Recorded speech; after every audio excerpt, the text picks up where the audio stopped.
Metro on WDET. I'm Robin Vincent. Michigan's cannabis industry has become one of the biggest in the nation.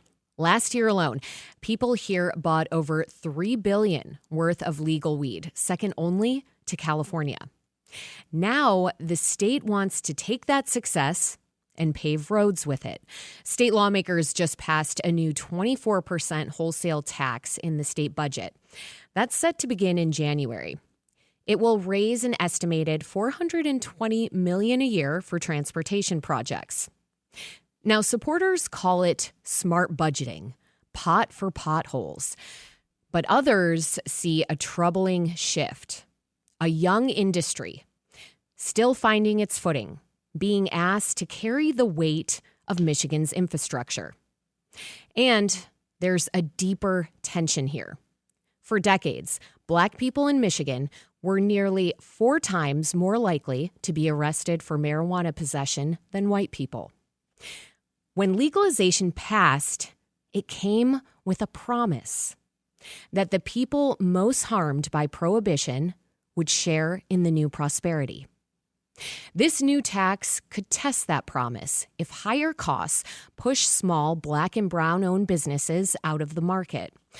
So today, we're exploring these tensions and concerns from policy to the dispensary floor. First, we'll hear from Jamie Lowell, a longtime cannabis advocate. He'll help us step back. How does Michigan's market compare with other states? And what could this new tax mean for the broader economy?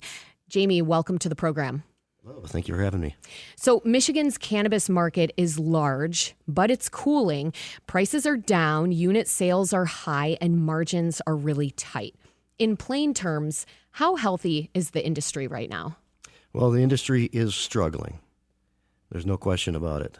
And any more stress, such as this newly created cannabis tax, will be devastating.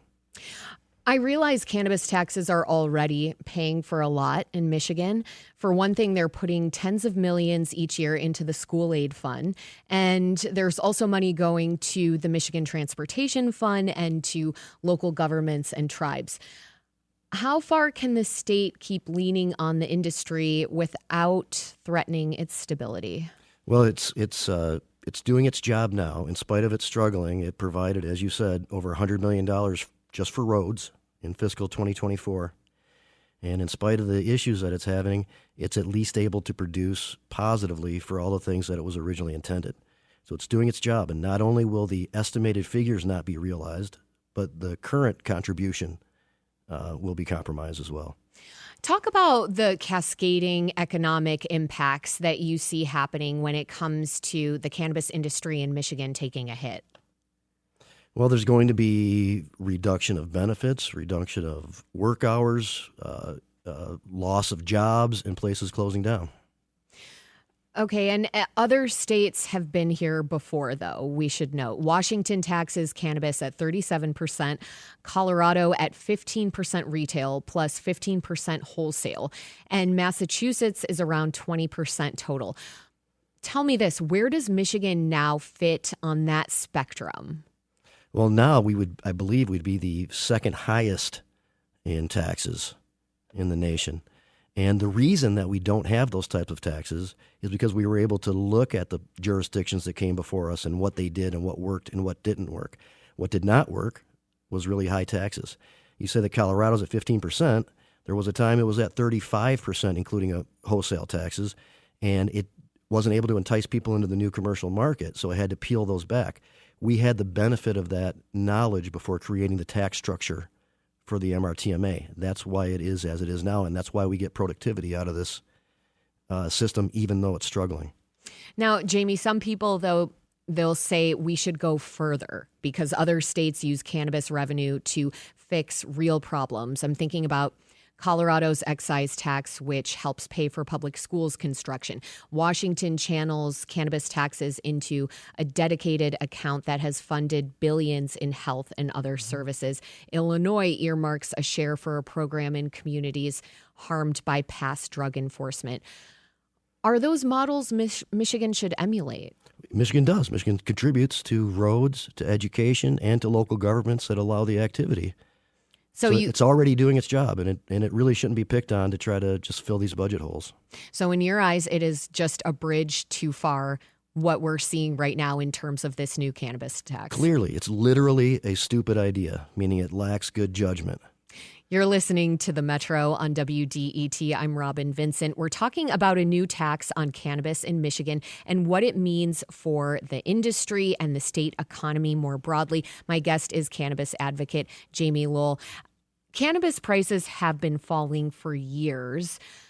Does that price decline make a new tax especially risky for growers and retailers already operating on thin margins? Yes, that extra stress is going to push many over the edge, and they won't be able to operate anymore. Okay, so lawmakers say this wholesale tax will raise roughly $420 million. That is an interesting number, 420.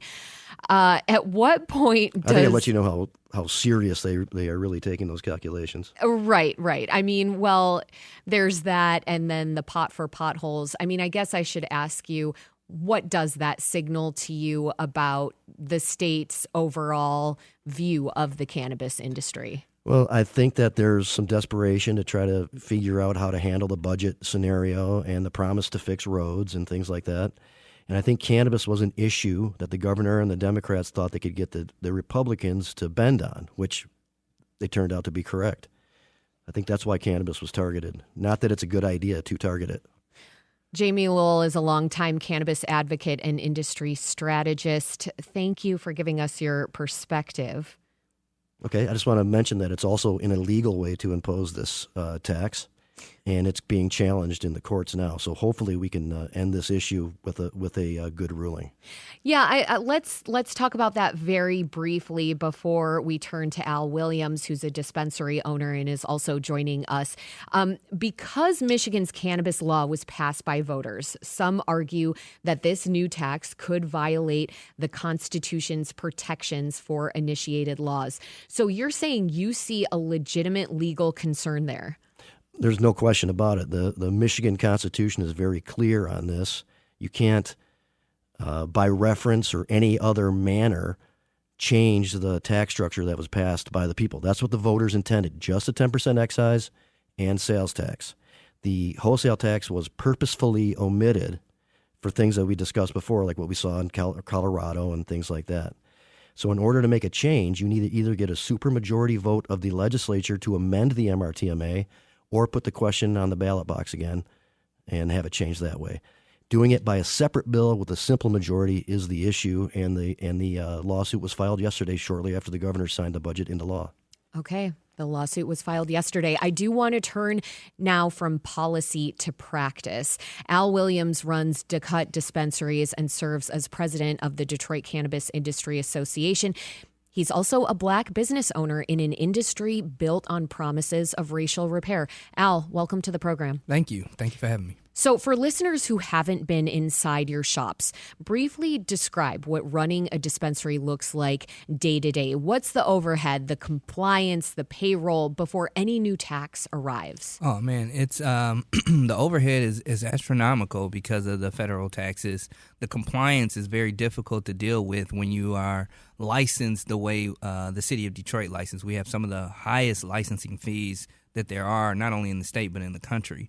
And then thirdly, because it's such a saturated market and it's so competitive, our advertising dollars take up a large amount of, our annual budget. And we have to continuously come up with new ways to market in order to just stay up to date and compete with the competition, especially here in the city of Detroit. Oh, yeah. I mean, it's got to be hard to try and eclipse some of the billboards and the planes that I'm seeing flying in the sky. Yes. And, it's a very unique industry in the city of Detroit. Advertising is huge. I mean, some of these billboard companies are making money hand over fist on the industry. I mean, that makes me think about some of these larger multi-state companies and the effects that this tax could have on smaller independent operators like yours, because These other companies have deeper pockets. So are you worried this tax could really accelerate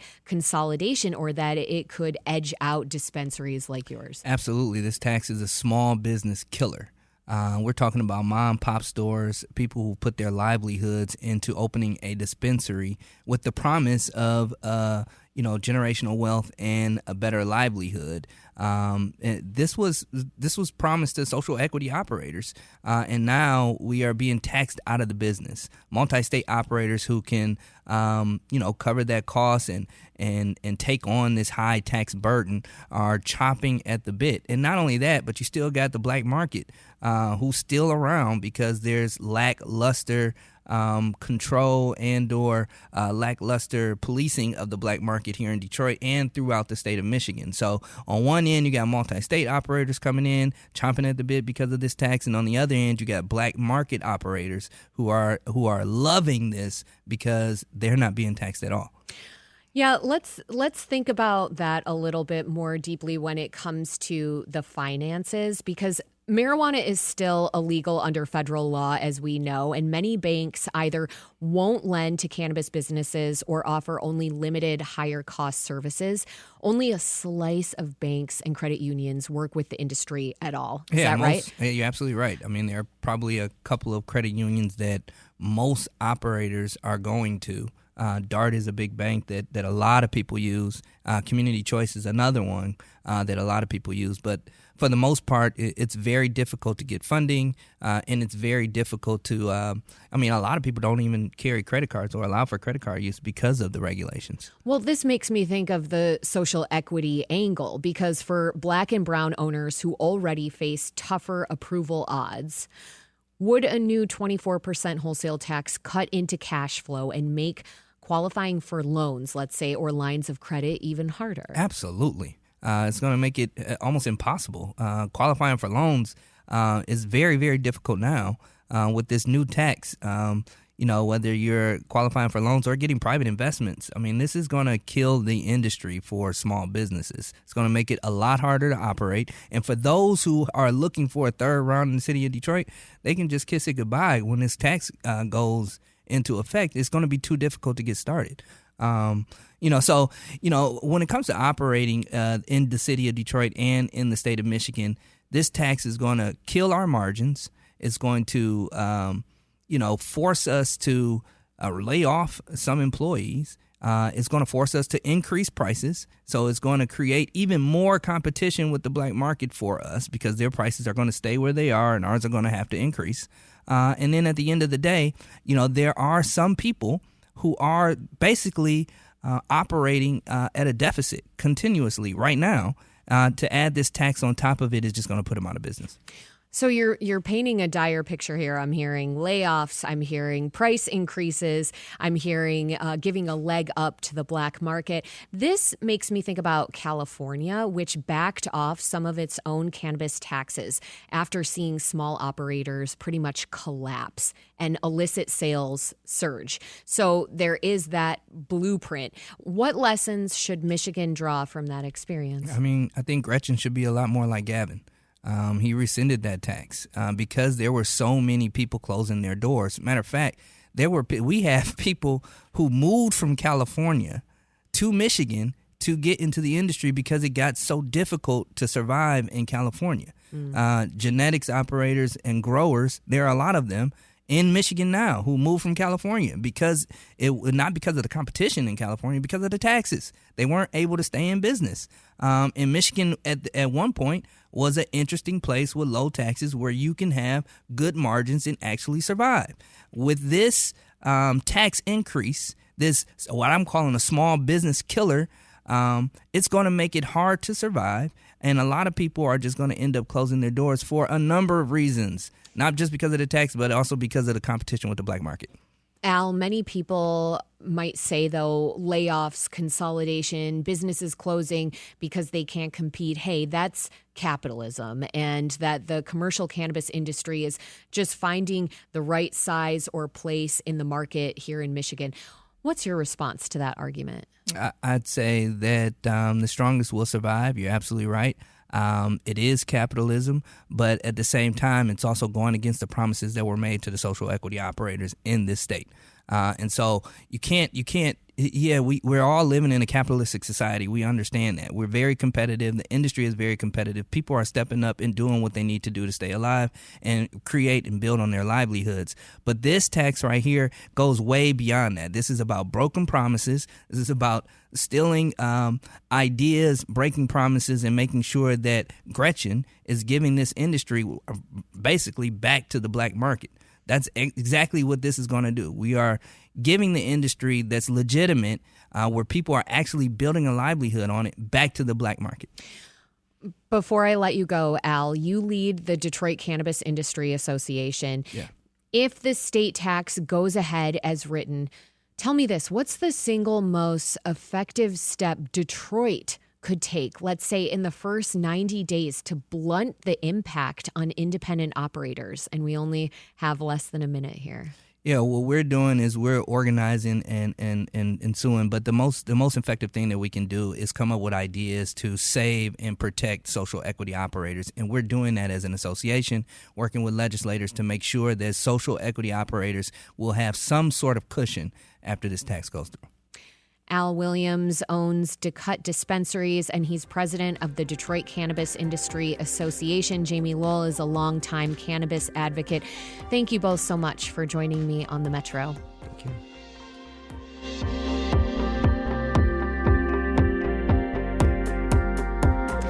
Coming up on the Metro, how streaming some of your favorite songs is making Michigan retirees money. We'll dig into that next. This is WDET-FM, Detroit Public Radio, your connection to news, music, and conversation. We'll be right back after the news from NPR and WDET. Stay with us.